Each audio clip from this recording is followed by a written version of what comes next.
अब मैं ज्यादा वक्त नहीं लूंगी पंडित जी, जल्दी से उपाय जो है वो बता दीजिए। देखो, अगर आपकी आमदनी घटती जा रही है, इसके ज्योतिषीय कारण तो हैं, लेकिन कभी कभी आमदनी घटने के ज्योतिषीय कारण के साथ साथ अपनी गलतियां भी होती हैं।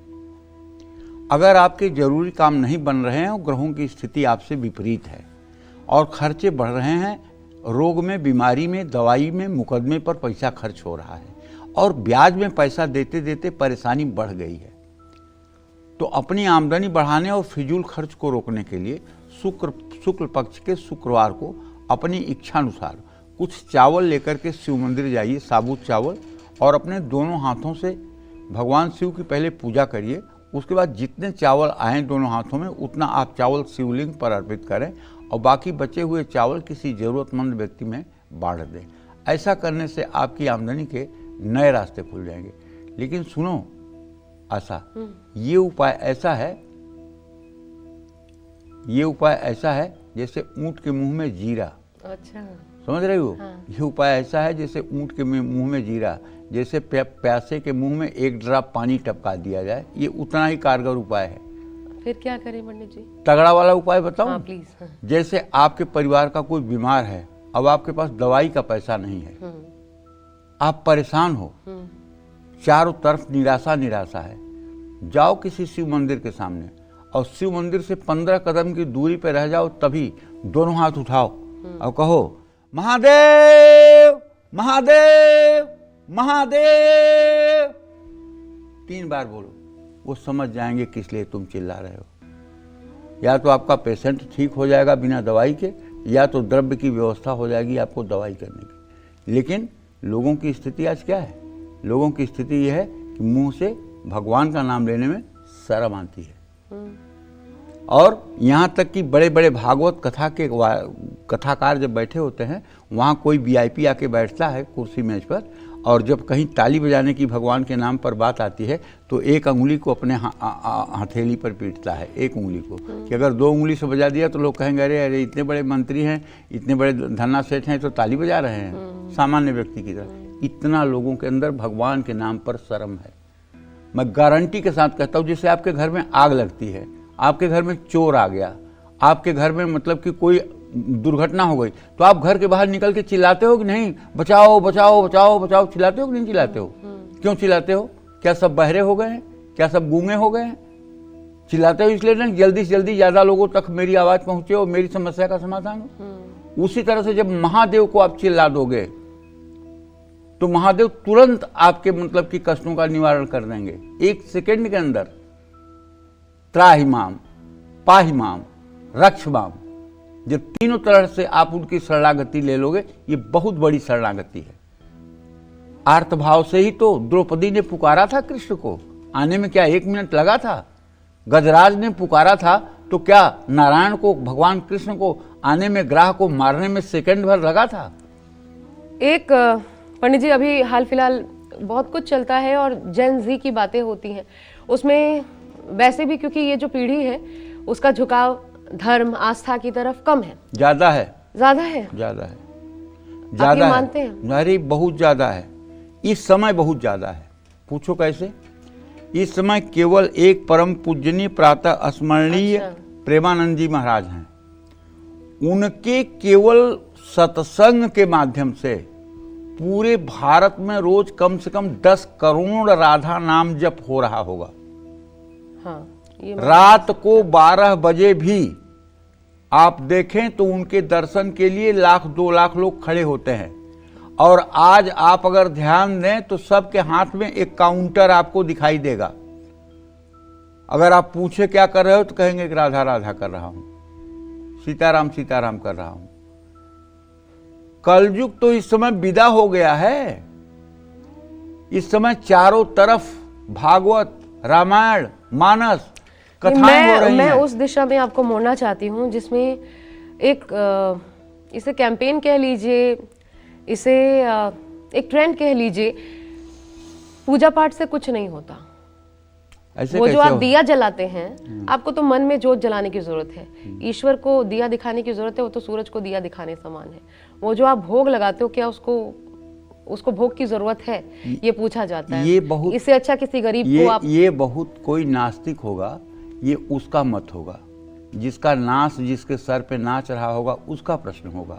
जानती हो, भगवान राम को भगवान आप मानती हो, भगवान कृष्ण को अगर आप भगवान मानती हो, तो राम जी जहाँ जहाँ गए उनके स्वागत में कंदमूल फल क्यों दिए गए? वो तो भगवान हैं, पूरे दुनिया का भरण पोषण करते हैं, तो फिर उनको बेर खिलाने की क्या जरूरत थी सबरी माता को? वो तो जगत का पालन, हाँ, इंसान रूप में थे ना। तो भगवान तो इंसान रूप में ही आते हैं ना। भगवान सृष्टि में हैं कि नहीं है, ये आप मानते हो? बिल्कुल है। मानते हो ना। और हवा इस पृथ्वी पर है कि नहीं, मानते हो कि नहीं मानते हो? बिल्कुल। तो फिर पंखा क्यों लगाते हो? अगर हवा है तो पंखा क्यों लगाते हो? हवा की उपस्थिति को महसूस करने के लिए ना। तो उसी तरह से मूर्तियों में हम भगवान की उपस्थिति महसूस करते हैं। और रही बात भगवान को मानने न मानने की, तो शिशुपाल के सामने भगवान खड़े थे, शिशुपाल उनको 100 गालियां दे रहा था। रही बात भगवान को मानने न मानने की, तो दंतवक्त्र जो है भगवान को गालियां दिए जा रहा था।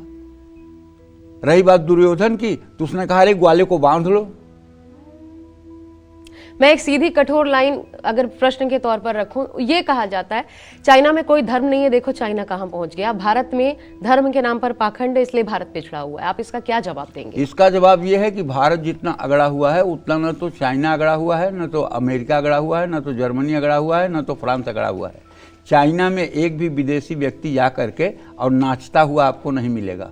अमेरिका में एक भी भारतीय जा करके चंदन लगा के नाचता हुआ, करताल बजाता हुआ नहीं मिलेगा। भारत में काशी और वृंदावन में दिखा दूंगा कि विदेशी लड़कियां और लड़के भारतीय परिवेश में और वैष्णव संप्रदाय का चंदन लगा करके और एकदम बावरे होकर के नाच रहे हैं। क्या बात करती हो? धन, दौलत, रुपया, पैसा, ये सब मल और विष्ठा है। इसकी उपलब्धि से किसी की उपलब्धि होती है? यहां कंसेप्ट है जन्म पुनर्जन्म का, यहां कंसेप्ट है स्वर्ग और नर्क का, यहां शारीरिक संबंध को धर्म माना जाता है। China, America, German, Japan, Canada, Australia, इन देशों में शारीरिक संबंध को इंटरटेनमेंट माना जाता है। ये धर्म का देश है। और यहाँ गंगा बहती हैं, यहाँ जमुना बहती हैं, यहाँ सरस्वती का प्रवाह है, यहाँ मतलब ज्योतिर्लिंगों में भगवान शिव का आज भी वास देखा जाता है। ये धर्म प्रधान देश है। उन देशों की बात क्यों करती हो जहां धर्म ही नहीं है? जहां धर्म ही नहीं है और जहां तक सुख की बात कहोगी, सुख तो युवावस्था में बेश्या बहुत करती है।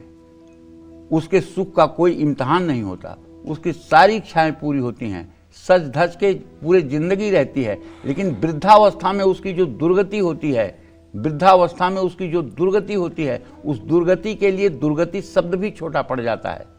धन वैभव से मूल्यांकन करना। अच्छा, मैं ये इसलिए सारे प्रश्न लेकर आई आज पंडित, क्योंकि जो दोनों चीजों को मानते हैं, जो मॉडर्न भी हैं, जो धर्म को भी पकड़कर चलना चाहते हैं, वो कंफ्यूज हो जाते हैं जब ऐसी बातों से। इसलिए कुछ नहीं है, कंफ्यूज वो होगा। देखो, आपके मन में अगर नास्तिकता होगी तभी नास्तिकता प्रकट हो सकती है। अगर आपके मन में नास्तिकता है ही नहीं है तो आप लाख कोशिश करो, आप नास्तिक हो नहीं सकते। क्योंकि अगर आस्तिकता ही आपके अंदर है तो नास्तिकता प्रकट कहाँ से होगी? अगर आपके अंदर क्रोध नहीं है तो क्रोध प्रकट कहाँ से होगा? क्रोध प्रकट कहाँ से होगा? क्रोध अगर है आपके अंदर छिपा हुआ तभी क्रोध प्रकट होगा। सही बात है। तो कहने का मतलब यह है कि जिनके अंदर नास्तिकता है, पेरियार ने पूरा रामायण को खारिज कर दिया है। आज स्वामी प्रसाद मौर्य सबसे बड़ा ज्ञानी बना हुआ है और रामचरितमानस पर ही बोल रहा है। राजकुमार भाटी 2 चौपाइयाँ याद करके वो बहुत ज़्यादा डिबेट कर रहा है। तो मतलब इन नास्तिकों को कौन समझाएगा? ठीक है, इनकी बातों पे चुप हो जाना बुद्धिमानी है। अब विषय पे हम लौट आते हैं। चुप हो जाना ही बुद्धिमानी है विषय आज का हमारा।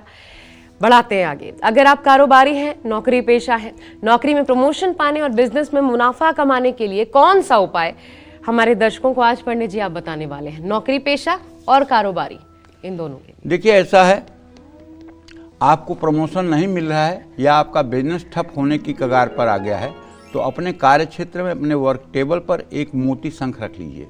मोती शंख गोलाकार का होता है, अगर आपने नहीं देखा हो, समुद्र से निकलता है। ऐसा करने से आपका प्रमोशन भी होगा और कारोबार भी रफ्तार पकड़ेगा। अगर आप मोती शंख को धनतेरस के दिन पूजा करके और लाल कपड़े में लपेटकर अपने तिजोरी में रख लें तो मेरा एक अनुभव तो है। देखिए, ये आप आपको अंधविश्वास लगता हो तो आप मत करिएगा, लेकिन अगर आपको मेरे बात पर विश्वास हो तो एक मोती शंख, चंदन और तुलसी का पत्ता उस पर लगा करके और धनतेरस के दिन अपनी तिजोरी में स्थापित कर लीजिएगा। भगवत कृपा से अगर आपके ग्रह खराब भी होंगे तब भी आपके ऊपर लक्ष्मी की कृपा बनी रहेगी।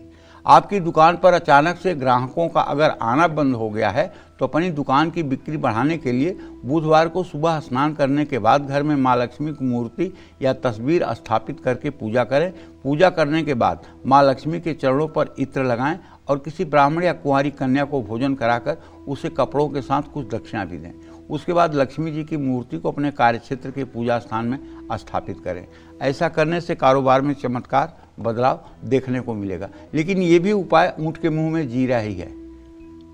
इसमें भी चमत्कार अगर चाहते हो तो श्री सूक्तम के 16 मंत्रों को सुबह, 16 मंत्रों को शाम पाठ करिए और आंख बंद करके 2 मिनट के लिए ध्यान करिए कि आपके हृदय पर एक कमल का फूल है, इस पर महालक्ष्मी विराजमान हैं और आप उन्हें धूप दीप से पूजन कर रहे हैं। आप उनके चरणों में अपना सर रख करके 3 शब्द बोल रहे हैं, त्राहिमाम त्राहिमाम त्राहिमाम, पाहिमाम पाहिमाम पाहिमाम, रक्षमाम रक्षमाम रक्षमाम, माँ इस दरिद्रता से निकालो। अगर आप अपने हृदय में ही लक्ष्मी का ध्यान करके इस तरह से सुबह शाम प्रार्थना करेंगे तो मैं दावे के साथ कहता हूँ अति शीघ्र आपके जीवन का सवेरा हो जाएगा। जय मां विंध्यवासिनी। और जो लोग बहुत कमाने के बाद भी बचत नहीं कर पाते, अपने छोटे छोटे खर्चों के लिए भी दूसरों पर निर्भर रहना पड़ता है, वो लोग कौन सा उपाय करके अपना बैंक बैलेंस बढ़ा सकते हैं? अगर आप चाहते हैं इससे छुटकारा पाएं तो आप क्या करें? पंडित जी इनको क्या बताएंगे? देखिए, अगर बहुत दुर्भाग्य लिखा हुआ है आपकी किस्मत में, आप भी उनमें से हैं जो बहुत कमाते हैं लेकिन फिर भी बचत नहीं कर पाते हैं, आपके व्यय भाव में शनि बैठा हुआ है, राहु बैठा हुआ है, मंगल बैठा हुआ है, बीमारी पर खर्च हो रहा है, ब्याज देने में खर्च हो रहा है और दवाइयों पर खर्च हो रहा है, पिता की जिम्मेदारियों पर खर्च हो रहा है और या तो जुए सट्टे में बर्बाद आप हो रहे हैं, छोटे छोटे खर्चों के लिए आप दूसरों पर डिपेंड हो रहे हैं और महीना ख़त्म होने से पहले ही आपका अकाउंट में बैलेंस 0 हो जाता है, तो अब मैं आपको ऐसा उपाय बताने जा रहा हूं जिसे करने से आपका अकाउंट हमेशा पैसों से भरा रहेगा। अपना अकाउंट और बैंक बैलेंस बढ़ाने के लिए हर शुक्रवार को तुलसी के पौधे के सामने गाय के घी का दिया जलाएं और ओम श्रीम श्रीम नमः मंत्र का जप करें। अब इससे बड़ा भी उपाय बताना चाहता हूँ। आप श्रीम मंत्र का एक काउंटर ले लीजिए, अपने दुर्भाग्य का इनकाउंटर कर दीजिए, उस काउंटर से अपने दुर्भाग्य का इनकाउंटर कर दीजिए। श्रीम मंत्र का 21,600 जप कर लीजिए रोज। 1 घंटे 40 मिनट से ज़्यादा नहीं लगेगा। दिन भर में चाहे जप करिए, बेड पे बैठ के, सोफा पे बैठ के, कुर्सी पे बैठ के। 21,600 कर लीजिए, सिर्फ 16 महीना कर लीजिए और 16 महीना में अगर आपकी जिंदगी 0 से हीरो न बन जाए तो आप आकर के मुझे फांसी चढ़ा दीजिएगा। लेकिन 16 महीने 21,600 आप श्रीम श्रीम श्रद्धा और विश्वास के साथ करिए। देखिए कैसे नहीं जिंदगी बदलती है। ये राहु केतु मंगल शनि बुध बृहस्पति ये सब आपके सामने भिखारी बने खड़े आएंगे। ये ग्रह तब आपको छू भी नहीं सकेंगे क्योंकि वैकुंठाधीश्वरी महालक्ष्मी साक्षात आपके हृदय में विराजमान हो जाएंगी और आपका जीवन बदल जाएगा। इसमें कोई दो राय नहीं है। जय मां विंध्यवासिनी। और अगर आप पैसों से जुड़ा कोई बड़ा लेन देन करने घर से निकल रहे हैं या फिर बैंक में पैसा जमा कराने या फिर निकालने जा रहे हैं तो आपको कौन सा एक महा उपाय करना है और ये महा उपाय कैसे आपको कर्ज और मुश्किल EMI से भी बड़ी आसानी से छुटकारा दिला सकता है, ये सब आपको बताएंगे पंडित जी। लेकिन बहुत छोटे से ब्रेक के बाद आप बने रहिए हमारे साथ, देखते रहिए कालचक्र। ब्रेक के बाद स्वागत है आप सभी का। आप देख रहे हैं कालचक्र। महीना खत्म होने से पहले ही आपका पर्स खाली हो जाता है, आप सेविंग नहीं कर पाते हैं। अगर सेविंग भी कर रहे हैं तो आपकी सेविंग का बड़ा हिस्सा दवाइयों और बाकी चीज़ों पर खर्च हो जा रहा है या फिर पैसों की तंगी ने आपकी लाइफ में तूफान खड़ा कर दिया है। तो आज का कालचक्र आपको ज़रूर देखना चाहिए, ये आपके लिए ही है क्योंकि आज कालचक्र में पंडित जी आपको इनकम बढ़ाने के 50 सरल उपाय बता रहे हैं। और चलिए अपनी इसी महत्वपूर्ण चर्चा को अब हम आगे बढ़ाते हैं। बात करते हैं उन लोगों की जिन्होंने मजबूरी में लोन तो ले लिया लेकिन EMI अब उनके गले की फांस बन चुका है, कैसे चुकाएं? तो ऐसे लोगों को कौन सा उपाय करना चाहिए? जो EMI है पंडित जी, सैलरी समय पे नहीं आई तो दिल की धड़कन बढ़ा देता है, इसका छुटकारा कैसे मिले? पहली बात तो ये कि गए पूत जब मांगे पाए, कर्ज लेने की प्रवृत्ति बहुत बुरी है। आप ईएमआई वही लें कि अगर 1 साल तक आपकी आमदनी खत्म हो जाए तब भी आप ईएमआई अदा कर सकें। अगर आप अपने अच्छे समय का मूल्यांकन करके और कोई मतलब कि लोन ले रहे हैं तो निश्चित रूप से वो आपके लिए दुखदाई हो जाएगा। उदाहरण के तौर पे आपको बताऊं कि एक सज्जन की एक फैक्ट्री चलती थी और उस फैक्ट्री से उन्हें 10-15 लाख रुपए महीने लाभ होता था। चाइना का एक कंपनी वाला आया, चाइना का एक इंपोर्टर आया, उसने कहा कि मुझे इस चीज़ की इतने बल्क में सप्लाई दीजिए। तो उन्होंने कहा मेरा तो प्रोडक्शन ही इतना नहीं है। तो उसने 2 करोड़ रुपया दे दिया, कहा कि आप एक फैक्ट्री लगा लीजिए और मुझे सप्लाई कीजिए। अब इनको लगा कि अगर इतनी बड़ी सप्लाई मिल रही है और 2 करोड़ रुपया एडवांस दिया है तो अविश्वास का तो कोई सवाल ही नहीं है। तो उन्होंने ज़मीन ले करके और बैंक से 8 करोड़ रुपया लोन ले करके फैक्ट्री खड़ी कर दिया। फैक्ट्री का प्रोडक्शन होने की स्थिति बन गई और चाइना की पार्टी ने ये कह करके कि मतलब कि हमारा जो आर्डर है उसे हम निरस्त करते हैं। इन्होंने कहा मेरा नुकसान हुआ है, तो उसने कहा कि आप मेरा 2 करोड़ रख लीजिए।